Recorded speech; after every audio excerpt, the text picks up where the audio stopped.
Joined by JMU head coach Matt Brady, and to his right, Ron Curry. We'll start with a statement from Coach Brady on the game and then open up for some questions. Well, certainly William & Mary was the better basketball team today. We start off well with up 6, quickly into the game. We had really good energy. The game changed when we couldn't find the bottom of the net at any point there in about a 12-minute stretch. So for us to go with that few points in the first half, we really struggled. And again, I thought defensively, we were okay in the first half. We held them to 31 points. That's 62 for the game. That'd be one of the best outings anybody would put on them for the year. But we just couldn't put the ball in the basket. And we had a flurry in the second half, but we were very spotty offensively putting the ball in the basket. Questions? Hey, Coach Brady, what was your message to the team at halftime after the rough first half? Well, that we didn't play very well offensively, and again, I thought we made a couple mistakes defensively where they posted us up and they threw over the top. We were late to those post-ups, and I thought that would be the key to the game for us defensively. But offensively, this is our worst outing of the year, and you can say that you can give William & Mary all the credit in the world, and I certainly do. They played a terrific game, but we were 1 for 11 from 3. I thought we had some terrific shots, and we missed some point-blank shots at the rim, and we continue to miss shots at the rim in the second half. So, at the end of the day, you got to go put the ball in the basket. And by putting the ball in the basket, you put some pressure on the other team. We wanted to fight really hard. I thought we did fight, particularly, I thought we fought really in the second half. But we just missed some shots. And when you miss shots at the rim or free throws, it's really kind of a double-edged sword. Like you feel like you get kicked a little bit. It takes the wind out of your sails when you have a layup and you don't finish, or you have a shot over here and the ball doesn't hit the rim. That takes some wind out of your sails. But my message was, let's just keep fighting. We'll get this back under control, and then, with 3 minutes to go or whatever, it's back to 7. That's pretty good. And so, and I thought they played well for the whole game. I just thought that we didn't put the ball in the basket enough to put more pressure on them. Ron, your team went almost 11 minutes in the first half without scoring a point. I mean, who takes the blame for that? It's collective. We all got to take the blame. I had a lot of shots that was wide open that I normally knock down, that I should have knocked down. But at the end of the day, they didn't go in. And that team played a great defensive game, and they played a great game overall.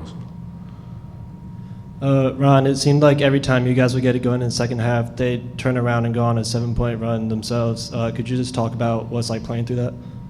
Yeah, they definitely weathered the storm.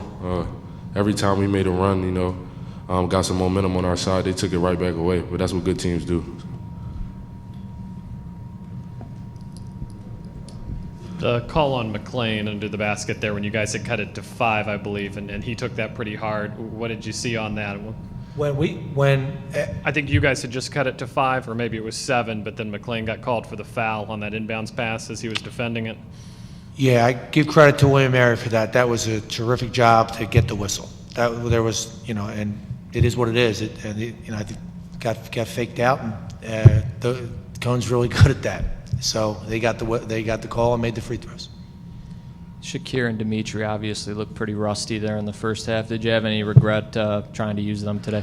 No, I wanted to play 9 guys in the first half. We did it. They weren't sharp, and that's what happens. When you have a layoff like that, it can happen. Shakir hasn't hardly practiced this week, and Wednesday was the first day in 4 weeks that Dimitri had practiced. So 2 really good offensive players that weren't sharp, didn't look sharp, and I wasn't in a position to put them in the second half. Okay, yeah. Hey, Coach Matt. The turnovers. It seems like every time when you had some kind of run started and then you got a turnover or you got a penalty, that was the whole game. Is that something you guys have to work on for the next time? Yeah, it's one of our Achilles heels. It was something that we wanted to play this game with 7 or 8 turnovers. I thought we could do that. And again, given the fact that we only shot 35%, 4 more possessions, 4 less turnovers doesn't equate to a whole lot of points the way we played offensively. But I thought one of the key statistics in the game was to have 7 or 8 turnovers. So 12 is probably too many. Jackson got called for a charge, trying to shoot a turnaround jump shot. So, I thought maybe we were going to get a couple points out of that. That went against us. And again, during that run, But yeah, a few too many turnovers. That's been an issue for us. We've got to do a better job of taking care of the basketball.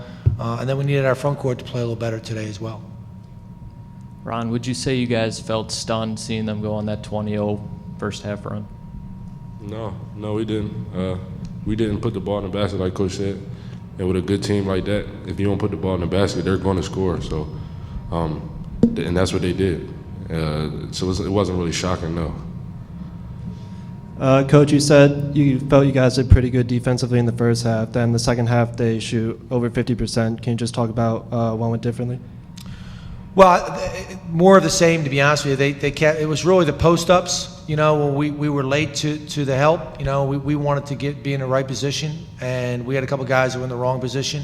And then really I thought the plays that hurt us the most were, you know, they only made 6 threes for a game. This is a good three-point shooting team. They shoot a really good percentage. This is the third game in a row where we really controlled the three-point line. Their threes that they made were remarkably opportunistic. And again, if they don't make them, you know, then it's a different game. But give them credit. They made the shots they had to make when we finally, you know, played pretty well. They made some shots, 4, I think, in a 4-minute stretch. So again, we've guarded them 3 times in a row, but when they had to make them, they made them. Do you expect to be back at JMU next season? No comment.